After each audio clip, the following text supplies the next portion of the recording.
work things out. Pero ako hindi. Ang gusto ko lang makasama ko yung anak ko. At paghatian na lang natin yung custody ng ninyo at saka oras niya. Sickness and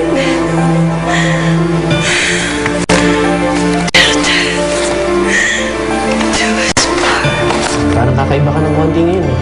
Iba yung pag-aasikaso mo sa akin. Okay, wait. Alam ko na. May nakatutok bang camera sa atin? Kung kinukunan niyo ako ng labag sa aking kalooban bukas, na bukas magdidemanda ako. Ano nga bang yabang ka sa kanya?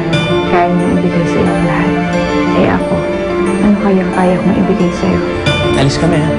Yay! Wag mo. Mag-ready ka na. Handa mo na yung lahat ng yaya mo. At bakit kailangan pa kasama si Helen? Ako na lang sasama. Ako na lang.